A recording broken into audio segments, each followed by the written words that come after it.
क्या बात है, आज तो भाभी मैक्सी पहनकर बड़ी सेक्सी लग रही है। अच्छा मौका है, आज तो भैया भी नहीं है घर पे। बेटे मारते चौका।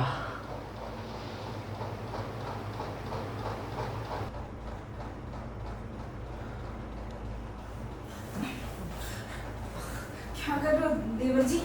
कुछ भी नहीं भाभी जी, मैं तो बस ये पता करने आया था कि आपको कुछ चाहिए तो नहीं। वो क्या है ना कि भैया तो घर पे है नहीं, वो तो 4 दिन के लिए बाहर गए ना काम से, तो घर में आप और मैं अकेले थे, तो मैंने सोचा कि भाभी को जरूरत ना हो तो मुझे तो कुछ नहीं चाहिए देवर जी। मुझे ऐसा क्यों लग रहा है कि तुम्हें कुछ चाहिए? बैठो ना, बैठ के बात करते हैं। इधर आओ ना।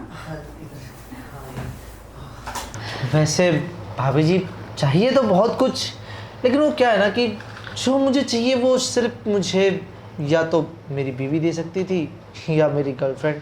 अब गर्लफ्रेंड मेरे पास है नहीं, बीवी को मरे 1 साल हो गया, तो क्या ही कर सकते हैं। मुझे पता है देवर जी कि आपका कितना बड़ा दुख है, और इतना बड़ा दुख है, इतना बड़ा दुख है कि मैं क्या ही बताऊँ।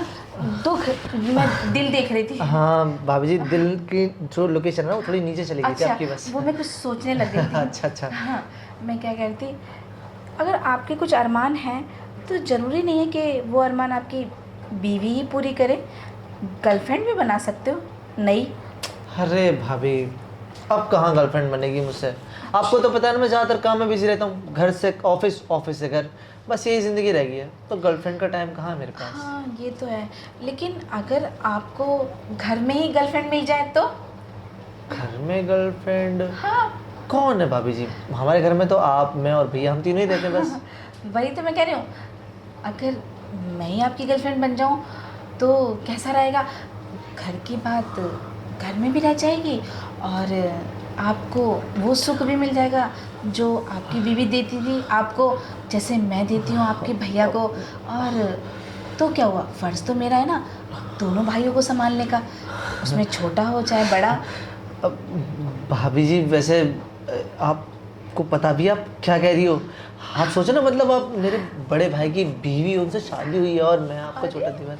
अरे देवर तो ऐसे ऐसे काम कर देते हैं कि भाभीियों को बोलने की ज़रूरत भी नहीं पड़ती। और एक तो मेरे निकम्मे देवर, भाभी खुद बोल रही है कि घर की बात घर में रह जाएगी, और फिर भी ना हो भैया क्या सोचेंगे फलाना। अरे अपनी चिंता करो, अपना सुख देखो, जवानी बर्बाद हो जाएगी ऐसे पड़े पड़े घर, घर से ऑफिस, घर से ऑफिस। मेरे को ना तुम्हारी ये हालत देख ही नहीं जाती देवर जी। सही कहा भाभी आपने। वैसे पसंद तो मैं भी आपको बहुत करता हूँ, लेकिन वो क्या है ना कि कहने से डरता था, क्योंकि अगर मैं सोचता अगर मैं आपसे कहूँगा और आपको मेरी बात का बुरा लग गया तो। मुझे और अपने देवर जी, वो भी इतने क्यूट देवर जी की बात बुरी लग सकती? ऐसा तो हो ही नहीं सकता। मैं क्या कह रही हूँ देवर जी, हम ना एक ना रूल बना लेते हैं, और वो रूल में ना आपको दिक्कत होगी ना आपके भैया को। जैसे रात में वो, दिन में आप, या दिन में आप तो रात में वो, या कभी कभी रात को आप। वैसे भाभी जी इतनी मेहनत करोगी तो थक नहीं जाओगी ज़्यादा? रोज नहीं करेंगे ना, कभी कभी। वैसे हम रोज़ भी कर सकते हैं, क्योंकि मेरे अंदर इतनी कैपेसिटी है। अब आप सोच लो, क्या आप डबल शिफ्ट में काम कर पाओगी? जब मेरा देवर जी करने को तैयार है डबल शिफ्ट में काम, तो उसकी भाभी तो उससे बड़ी है ना, तो वो क्यों नाटेगी?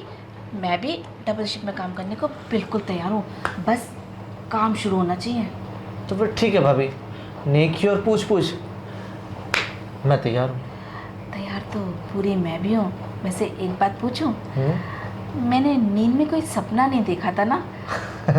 हाँ भाभी, सपना अपना कुछ नहीं देखा था, वो मैं ही था जो आपके इस प्यारे से बदन को अपनी उंगलियों से छू रहा था। तो नींद में क्यों सो रहे थे? हकीकत में छू के दिखाओ। पक्का? हाँ। तो फिर आ जाओ।